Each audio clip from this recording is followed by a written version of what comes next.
Junaid al-Baghdadi radhiyallahu anhu berkata, alam ini diliputi oleh bencana, maka sudah selayaknya Umar bin Khattab. Bismillahirrahmanirrahim. Alhamdulillahi rabbil alamin. Allahumma salli ala nuril anwar wasiril asrar wa tiryakil aghyar wa miftahi babil yasar sayyidina wa maulana Muhammadinil mukhtar wa alihi al-athhar wa ashabil akhyar adada ni'amillahi wa ibdalih.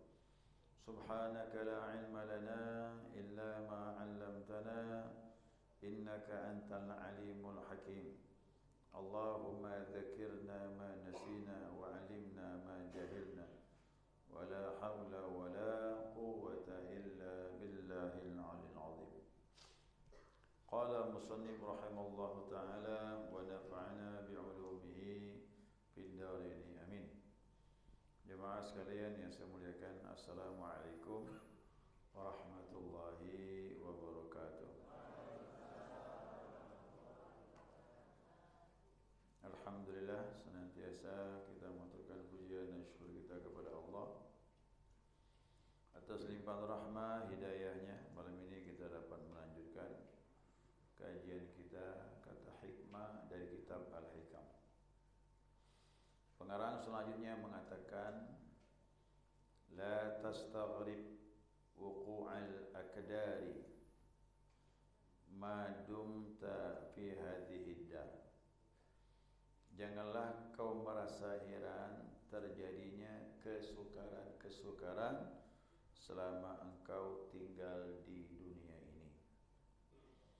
Fa innaha ma abrazat, sesungguhnya kesukaran-kesukaran itu di dunia ini tidaklah muncul illa ma huwa mustahiqqu wasfiha, melainkan yang layak memang bagi sifatnya. Artinya dunia itu sifatnya begitulah, ya. Wa wajibu na'tiha, dan itulah karakter asli sifat dunia ini. Baik jemaah, ini nasihat dari kata hikmah ini yang sangat berharga, bahwasanya termasuk adab. Ini adab nih, tasawuf ni adabnya luar biasa. Ya, termasuk adab. Min adabil arif alla yastaghribu syai'an min tajaliyatil haqqi. Termasuk adab orang yang mengenal Allah. Ya, mudah-mudahan jamaah kenal sama Allah. Nah, kalau kenal sama Allah begini ungkapannya, ya.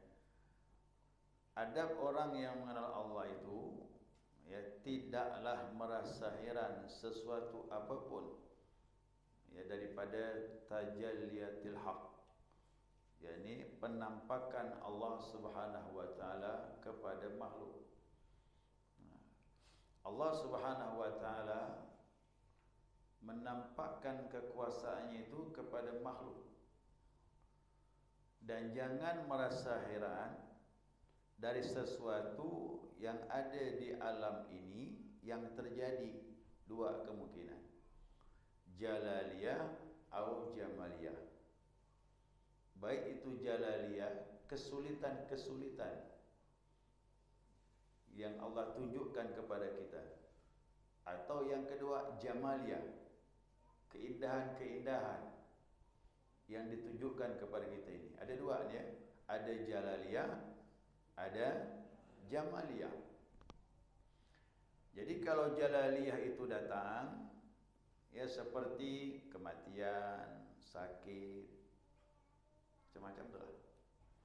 Atau pasangannya juga yang lain, ya, seperti fitnah, bencana, gempa dan sebagainya. Atau sifatnya jalaliyah itu. Yang sulit-sulit itu pun Allah mentajallikan dirinya kepada kita. Cuman kita jangan lari. Nah, ini banyak Allah mentajallikan dengan jalaliyah, orang pada lari. Maunya yang jamaliyah, ya, mau yang indah-indah, yang enak-enak. Hidup ni dua kemungkinan. Tak selamanya enak, pasti ada sulit, kesukaran. Yang begini ni dunia ni lah tempatnya. Kalau mau enak jangan di dunia, enak selama-lamanya di akhirat nanti. Kalau masuk surga. Jadi di akhirat nanti itulah tempat nikmat, jannatun na'im. Na'im itu kan nikmat. Semuanya dapat. Yang diinginkan semuanya muncul. Di dunia bukan tempat itu.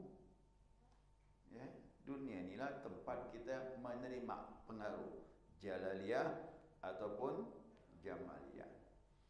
Nah, jika dia turun itu dengan sifat qahriyah. Ya, keperkasaan Allah Subhanahu wa taala, Allah tunjukkan kepada makhluknya kesukaran-kesukaran yang sifatnya jalaliyah. Jangan kau merasa aneh tentang terjadi seperti itu. Karena tajaliyah yang seperti ini, inilah sifat Allah yang menunjukkan kepada kita. Nah, berarti begini, kalau kesukaran datang di dunia ini, itulah sifat dia. Jadi kau dapat malam ini, kita dapat ilmu ini, udah siap-siap. Kesulitan datang, oh inilah dunia. Memang begitu. Berarti kalau yang mudah datang, nikmat datang, kelapangan datang, bonus. Berarti bonus Allah beri. Tapi sifat aslinya kesulitan. Ini tasawuf mengajar begitu. Nabi itu kapan dapat enaknya? Udah akhir dah. Tenang Nabi kembali kepada Allah. Kenapa? Kesulitan beliau hadapi tak putus-putus. Apalagi sebelum Isra dan Mi'raj. Sebelum Isra dan Mi'raj itu bagi Rasulullah namanya Ammul Huzun. 1 tahun sebelum Isra Mi'raj, tahun itu namanya tahun duka cita. Ya, musibah, ujian terus datang kepada Nabi, tapi akhirnya undangan dari Allah. Subhanalladzi asra bi 'abdihi, Maha suci yang memperjalankan hambanya. Kita juga begitu jamaah. Kita bisa diperjalankan hamba rohani kita ini. Tapi ingat, tegarlah sedikit menghadapi kesukaran.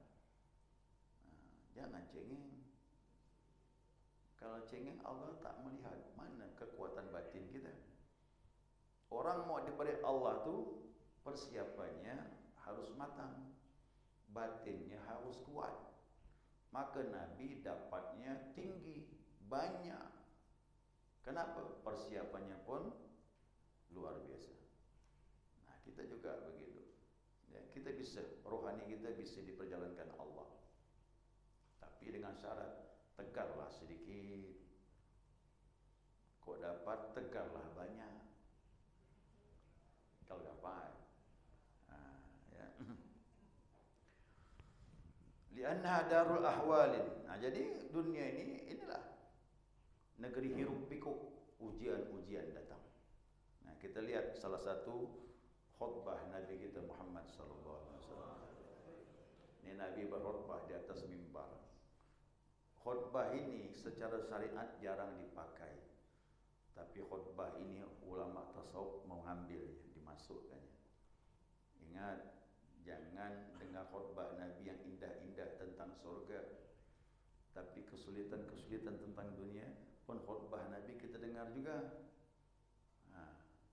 Maka ulama tasawuf itu dia mengambil yang sulit-sulit, kajian tasawuf itu diambil ucapan-ucapan Rasulullah sallallahu alaihi wasallam. Dalam sebuah hadis Nabi berkata pada sebagian khutbahnya, apa kata Nabi? Ayuhan nas, hai manusia sekalian, kata Nabi yang hadir. Inna hadhihi dar darut tawa. Sesungguhnya negeri sekarang ini, dunia ini, negeri at-tawa itu artinya al-halak. Negeri yang binasa, tak kekal. Harus faham tu. Ya, dunia ni tak kekal. Cuma dia umurnya lebih lama dari manusia itu ya. Tapi tapi pada akhirnya musnah. La dar istiwa, ya la dawar istiwa, bukanlah negeri untuk kita duduk santai, bukan. Ya. Manzilut tarah, iaitu negeri ini adalah negeri kesusahan, kata Nabi SAW. Jadi Nabi dah siap dah. Aku diutus Allah siap menerima susah. Itu Nabi gitu. Ya, siap-siap menerima kesusahan. La manzilul farah, bukan tempat kesenangan, kata Nabi.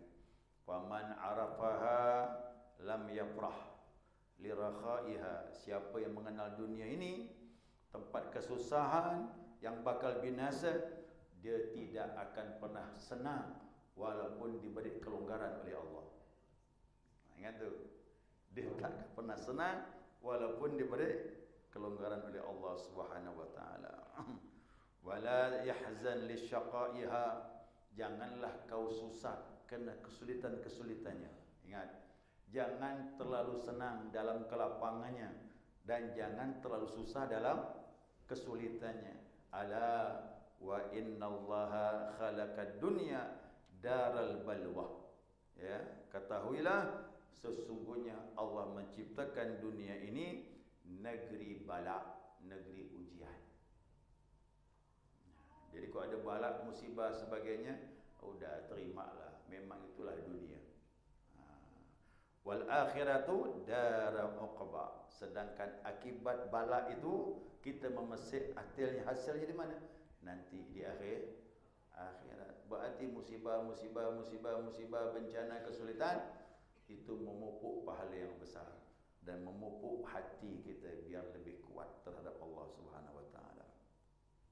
Faja'alal balwa dunya li thawabil akhirah. Jadi hal yang sulit di dunia ni, musibah-musibah, kata Nabi, itu akan mengumpulkan pahala nanti di akhirat. Jadi jangan heran jemaah, kesulitan datang, terima, udah pahala besar. Cuma jangan minta. Jangan minta, tak boleh, itu takabur pula. Ya Allah beri aku kesulitan. Jangan. Ya, tapi kalau datang, terima. Ya, terima. Itu Allah berjanji kepada kita akan membersihkan dosa dan pahala nanti di akhirat. Wa thawabal akhirati min balwa dunya iwadan. Kata Nabi, pahala di akhirat dari musibah itu, itulah penggantinya. Ya, kata Rasulullah sallallahu alaihi wasallam. Jadi ini panjang khutbahnya tentang musibah semua. Jadi garis besarnya apa? Siapkan dirimu menerima musibah. Itulah dunia.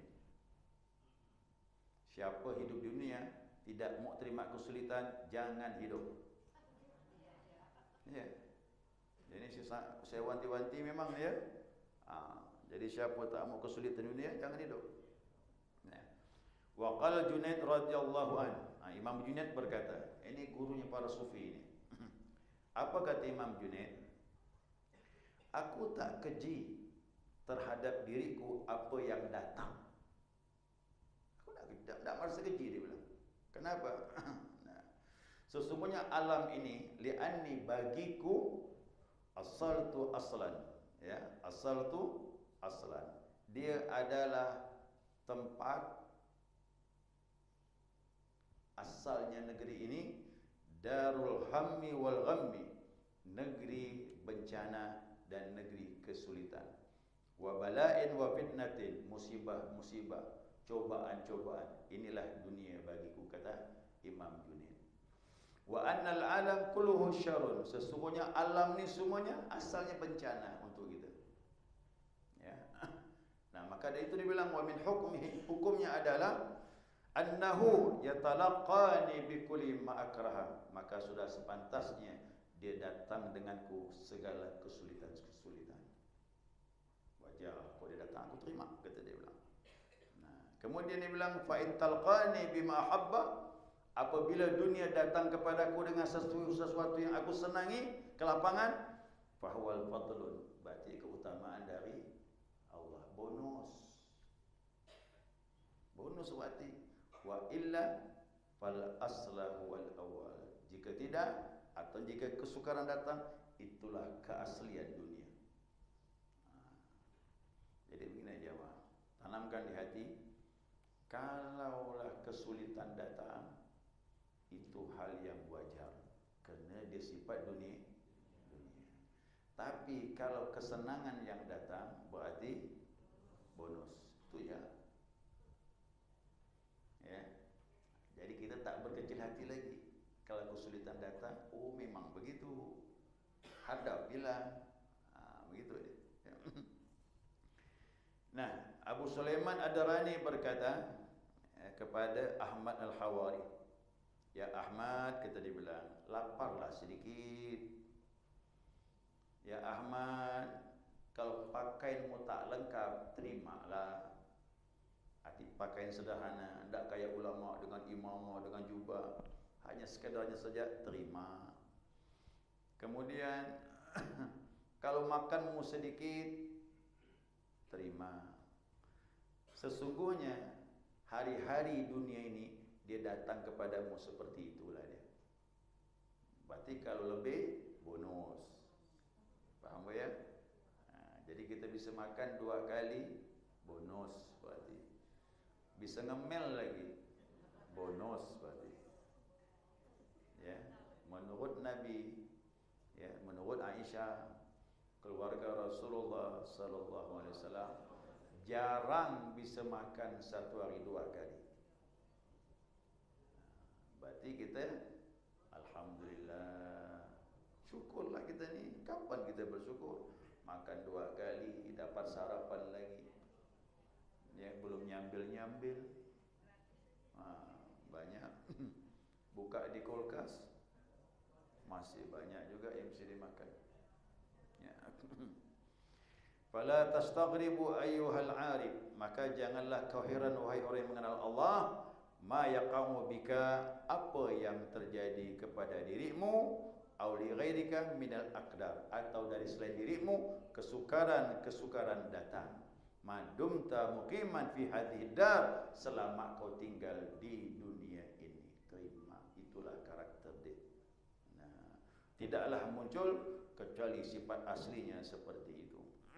Nah, sekarang pesannya yang datang kepada kita ini kadang jalaliyah kesulitan, kadang jamaliyah. Kedua-duanya Allah menampakkan dirinya kepada kita. Maka jangan salahkan musibah. Allah mau lihat siapa kau ni, kata Allah. Hamba aku atau bukan? Ahasiban nasu ayutraku an yaqulu amanna wa hum la yuftanun. Begitu kata Al-Quran. Apakah manusia dibiarkan saja mengucapkan kami beriman, tetapi belum diuji, kata Allah. Ayo, siapa mau jadi rumput, diinjak. Siapa mau jadi pohon yang tinggi, siap-siap diterpa angin. Mudah-mudahan akarnya kokoh. Akar yang kokoh, angin bagaimanapun datang, insya Allah tak ada goyah. Mana akar yang kokoh? Sejauh mana hati kita berpegang dengan la ilaha illallah. Itulah dia akar yang kokoh tu. Ya, akar yang kokoh itu kuat tu. Tak goyang. Nah, sekarang dikatakan di sini, ya. Siapa yang hanya mengenal Allah dalam sifat jamal saja yang indah-indah, maunya enak-enak je, baru berterima kasih sama Allah. Begitu jalaliyah datang, kesulitan datang, dia mengeluh, berarti dia orang awam, orang kebanyakan. Nah, siapa mau jadi orang yang khusus, harus seimbang. Kesulitan datang, kesenangan datang, kok dapat statis. Ya, kita harus beradab dengan Allah Subhanahu wa taala apapun yang datang. Siap dah ni? Ya, kesulitan datang, terima. Kesenangan datang, apakan lagi? Terima saja, jalankan. Kita sikapi dengan syariat Nabi kita Muhammad sallallahu alaihi wasallam. Seperti Nabi bersabda kepada Abdullah bin Abbas, jika engkau dapat beramal karena Allah, rela, redha dan yakin, kerjakan, kata Rasulullah SAW.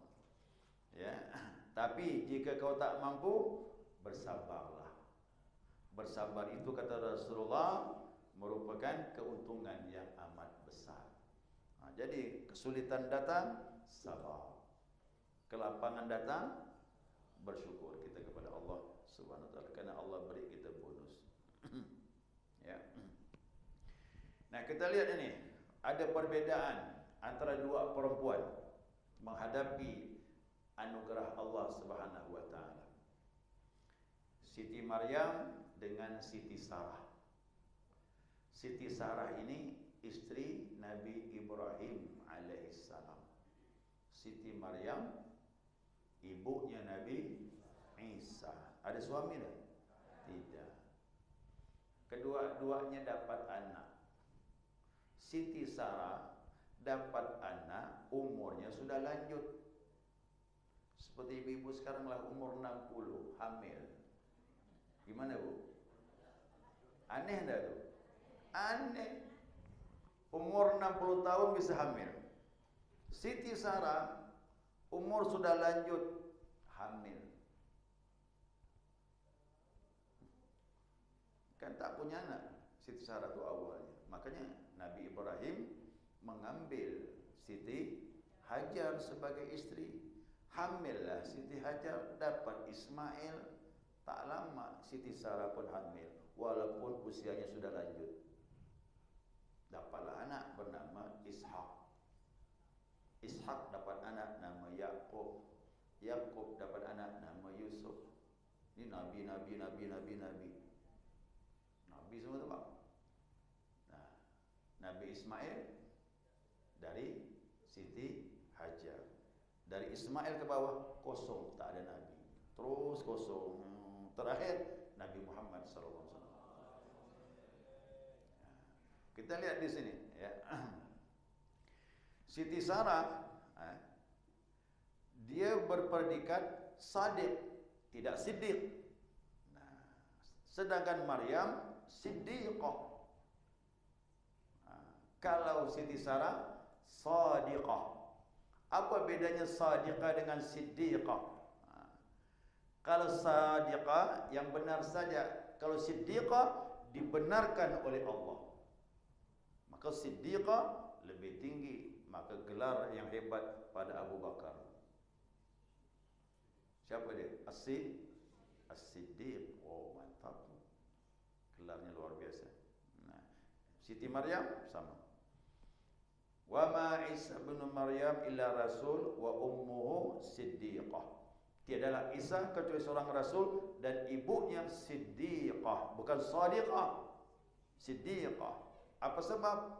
Nah, karena dia telah membenarkan hal-hal yang aneh terjadi pun dengan izin Allah Subhanahu wa taala. Berbeda dengan Siti Sarah. Begitu datang malaikat beritahu Ibrahim, "Hai Ibrahim, istrimu hamil." Nabi Ibrahim pun beritahu kepada Siti Sarah. Apa kata Siti Sarah bilang? Inna hadza la syai'un ajib. Ini sesuatu yang mengherankan. Aku sudah tua, bagaimana bisa hamil? Datang malaikat. Malaikat langsung beritahu. Tidak lagi lewat Ibrahim, langsung ke Siti Sarahnya. Ata'ajabina min amrillah? Ata'ajabina min amrillah? Apakah merasa heran dengan urusan Allah, kata malaikat? Masih bingung Siti Sarah. Tapi Siti Maryam begitu diberitakan hamil, dia hanya berkata, Allah punya kehendak. Kun fayakun. Kaf dengan nun. Hanya kaf dengan nun. Dah, Allah berkehendak terjadilah. Padahal Siti Maryam tak disentuh laki-laki, bisa hamil. Siti Sarah ada suami Ibrahim, masih bingung. Di situ perbedaan iman. Hebatnya Maryam itu. Nah, jadi Maryam ini termasuk pemimpin wanita nanti. Jadi akhirat karena imannya luar biasa. Ya, masya Allah. Ya, jadi kesimpulannya apa ini? Ya, hal-hal yang aneh terjadi, kesulitan ke apakah sifatnya? maka sikapi dengan statis, jangan berubah. Baik musibah datang, kesempitan datang, kesukaran datang, atau kenikmatan datang, kelapangan datang, kita beradab dengan Allah Subhanahu wa taala. Bahkan jamaah sekalian, ini ya, bahkan orang yang bertariqah kesulitan datang, kalau dia menyikapi istiqamah kepada Allah, lebih cepat melejit rohani dia. Ya, dibandingkan orang berzikir dengan mendapat nikmat kelapangan, yang berzikir dalam kesulitan lebih cepat dia. Ya, lebih cepat. Kenapa Nabi Isra Mi'raj kena musibahnya luar biasa setahun sebelum Isra dan Mi'raj? Isteri meninggal, paman meninggal, kekasaran orang kafir semakin kuat kepada Rasulullah. Bahkan Nabi dilempar di Taif terus tuh setahun penuh. Tak lama undangan dari Allah. Jadi siapa ingin dekat sama Allah, sabarlah kesulitan datang. InsyaAllah di situ hikmah yang luar biasa. Ya, mudah-mudahan kita jadi hamba Allah. Hamba Allah itu begitu ya, InsyaAllah. Baik jamaah sekalian, sekali itu mudah-mudahan dapat dipahami. Terus selanjutnya kita mutakarah, ada waktu sedikit. Ya. Waalaikumsalam warahmatullahi wabarakatuh. Ya, dalam khutbah itu sering dibacakan itu Bu ya. Bacaan yang Ibu Muslimah tadi sebutkan. Bacaan khutbah, baik khutbah Jumat ataupun khutbah nikah. Sering kita dengar. Alhamdulillah nahmaduhu wa nasta'inuhu wa nastaghfiruh wa na'udzu billahi min syururi anfusina wa min sayyiati a'malina. Ini kalimat bawah ni. May yahdillahu fala mudhillalah. Siapa yang orang Allah beri petunjuk, tidak ada siapa pun bisa menyesatkan. Wa may yudlil fala hadiyalah. Atau wa may yudlilhu fala hadiyalah. Siapa yang disesatkan, tidak ada satu pun yang bisa memberi petunjuk. Nah, jadi hidayah itu hak Allah. Nabi pun tak mampu. Ya, Nabi tak mampu masalah hidayah ini. Cuman Nabi bekerja mengajak orang ke jalan Allah. Nah, begitu Nabi dakwah, pas hidayah datang, ngikutlah. Nah, yang belum dapat hidayah, belumlah. Kita juga begitu. Ya, orang yang kita ajak dalam kebaikan belum dia berubah, ya serahkan kepada Allah. Yang penting kita dakwah, mengajak kepada kebaikan. Nah, termasuk Nabi Muhammad terhadap pamannya, beliau nangis betul.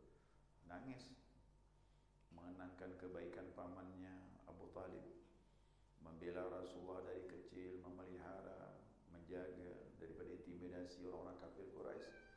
Terakhir Abu Talib mau meninggal itu ditalkin dengan Nabi sallallahu alaihi wasallam. Ya paman, kalau kau bisa mengucapkan la ilaha illallah, aku yang jadi penjamin dan saksi memberi syafaat kepada engkau nanti di hari kiamat, kata Rasulullah. Tapi apa yang terjadi? Ayat pun turun. Innaka la tahdi man ahbabta walakin Allah yahdi man yasha. Kau tidak bisa memberi petunjuk ya Muhammad kepada orang yang kau senangi, tapi Allah beri petunjuk siapa yang dikehendaki. Dah sadar Nabi. Ya, terbatas. Kemampuan Nabi terbatas. Kuda hidayah itu hak Allah penuh sudah. Nah, pertanyaannya Ibu ini, apa hubungan dengan doa? Nah, doa itu bagian dari hidayah. Kan tadi kan ada kalimatnya. Siapa yang diberi hidayah oleh Allah, tidak ada yang bisa yang menyesatkan. Pertanyaannya, orang berdoa itu dapat hidayah atau tidak? Dapat. Allah beri dia hidayah, mengangkat tangan berdoa. Berdoa itu apa fungsinya? Pertama, hamba. Selaku hamba, banyak-banyak berdoa dengan Tuhan. Banyak mengadu dengan Tuhan. Jangan banyak mengadu dengan makhluk. Allah tak senang itu. Kita banyak masalah, banyak dah lapor sama orang. Oh, tak senang Allah itu. Laporlah sama Allah. Semua urusan dia yang mengatur. Orang tempat kita mengadu, Allah juga mengurus dia. Ya, banyak-banyak mengadu sama Allah. Berarti doa fungsinya sebagai hamba. Sadar kita hamba, Allah sebagai Tuhan yang mengatur segala sesuatu. Yang kedua, ubudiyah. Ibadah. Doa itu ibadahmu. Sama dengan salat dan sebagainya, cuma hukumnya doa sunnah, salat wajib. Salat pun ada juga yang sunnah. Jadi yang kedua fungsi doa ibadah. Yang ketiga dikabulkan kan? Dikabulkan. Nabi yang menjamin. Allah juga yang mengatakan, "Fa idza salaka ibadi fa inni qarib ujibu da'watad da'i." Jika hamba-Ku bertanya kepadaku, katakan ya Muhammad, aku dekat, kata Allah, aku mengabulkan doa-doa. Pasti dikabulkan. Cuma kapan dikabulkan, di mana dikabulkan, sedang apa dikabulkan, menurut Allah ke menurut kita? Udah selesai. Berarti doa kita, maaf, menuju kepada ikhtiar. Kabulkan ke pengabulan Allah sesuai dengan doa kita, nanti ketemu. Jadi doa itu sudah termasuk hidayah. Bahkan kalimat ini nih sudah dikenal Nabi waktu Nabi di Mekah, bukan di Madinah. Syariat salat belum, Nabi sudah mengucapkan kalimat ini. Kapan itu? Nah, waktu orang kafir Quraisy memanggil ahli ruqyah. Ruqyah tahu gak Bu? Ruqyah itu jampi. Nah, bahasa kita jampi, Pak. Kita jampi tiap kan. Ya. Jadi mereka meruqyah dengan cara jahiliyah, belum Islam. Jampi-jampi zaman jahiliyah pun sama juga seperti dukun-dukun itulah. Nah, jadi pemuka Quraisy dipanggilnya ahli ruqyah. Ayo, kau ruqyah Muhammad. Nabi Muhammad ruqyah. Nah, menurut orang kafir Quraisy, Nabi Muhammad ini sakit. Karena yang dibawanya mengesahkan Allah, Tuhan satu. Sedangkan orang kafir itu meyakini Tuhan mereka 300 lebih. Masa 300 lebih ditukar Tuhan yang satu? Ini hal yang aneh. Berarti Muhammad kau ruqyah gitu. Gitu. Ruqyah Muhammad gitu. Ini sakit. Ini orang kesurupan. Ini kena gangguan jin. Datanglah ahli ruqyah tadi, berhadapan dengan Nabi. Belum sempat membaca, Nabi mengucapkan kalimat tadi itu, Bu.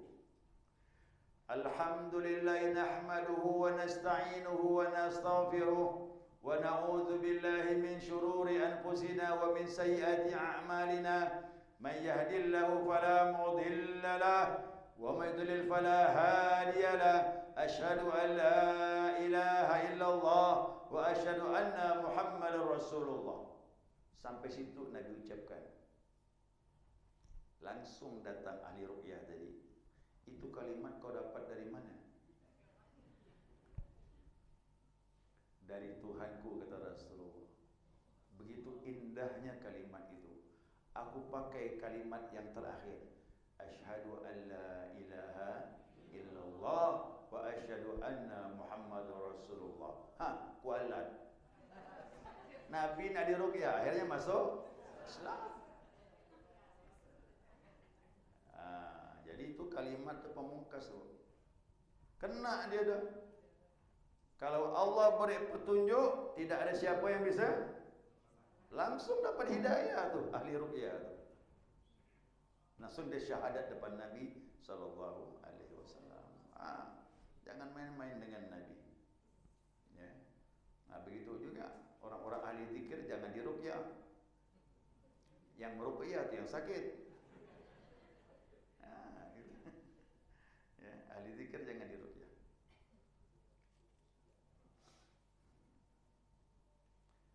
Dah cukup? Assalamualaikum warahmatullahi wabarakatuh. Assalamualaikum warahmatullahi wabarakatuh. Ya. Ulama kita tuh yang sekarang Habib ini, apakah termasuk dari sifat dia balia atau dia lagi? Ya. Beliau belajar agama bahkan lebih resap dari kita ini memahami agama. Kadang-kala kita yang sakit memandang apa yang terjadi pada beliau. Kita yang sakit. Tapi beliau belum tentu dia sakit. Tenang-tenang saja dia. Jadi saya katakan bahwa ulama sangat faham ilmu ini. Allah sampaikan tajalli, menampakkan kebesarannya kepada beliau dengan sifat jalaliyah. Beliau dirongrong dengan ranah hukum, dipersulit, diintimidasi, diberat-beratkan, tapi beliau masih bisa menghadapinya. Saya katakan beliau ni orang besar. Kalau beliau orang kecil, Pak, mati dah. Mati stres. Kerana beliau orang besar, dibesarkan Allah Subhanahu wa taala, bisa menghadapi seperti itu.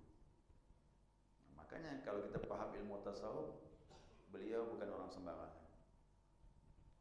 Kenapa? Ujian langsung, case di dunia. Orang membawa kebenaran, itulah resikonya. Apa beliau tu salahnya? Coba tengok, apa salah? Koruptor? Bukan. Penyelundup barang terlarang? Bukan. Ya, apa ideologi kita ni? Tak ada. Dia bawa kebenaran, mengajak kebaikan, mencegah kemungkaran. Dia mau yang benar saja. Apa yang diinginkan Allah Subhanahu wa taala, itu pun berisiko sebagaimana di masa Rasul sallallahu alaihi wasallam. Jadi mau faham jemaah, beliau orang besar, bukan orang sembarangan. Kerana beliau bisa menghadapi ujian yang begitu berat Allah berikan kepada dia. Kalau kita tak mampu, ya kita tak mampu. Ya. Jadi saya tanamkan jemaah, jangan lagi membenci dia. Ya. Allah memuji dia. Bagaimana kita ingin membenci orang yang dipuji oleh Allah Subhanahu wa taala? Apa pujian Allah? Kuntum khaira ummatin ukhrijat linnas ta'muruna bil ma'ruf wa tanhauna 'anil munkar wa tu'minuna billah.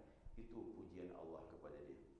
Kau sebaik-baik umat yang dikeluarkan, kata Allah, mengajak kepada kebaikan, mencegah kepada kemungkaran, dan istiqamah beriman kepada Allah. Itu sifatnya. Kalau kita tak mampu seperti beliau, ngaku je lah. Tapi ingat, kita doakan beliau mudah-mudahan istiqamah, dijaga Allah. Nanti insya Allah ada hikmah yang terbaik di balik ini semua, ya, untuk beliau. Tak sembarangan. Orang menegakkan kebenaran tak sembarangan. Allah janji, in tansurullah yansurkum wa yusabbit aqdamakum. Jika kau tolong agama Allah, Allah tolong kau, kata Allah. Allah tetapkan pendirian. Ya, mudah-mudahan beliau dijaga Allah. Baik, demikian subhanakallahumma wa bihamdika asyhadu an la ilaha illa anta astaghfiruka wa atubu ilaik. Ya Rabbal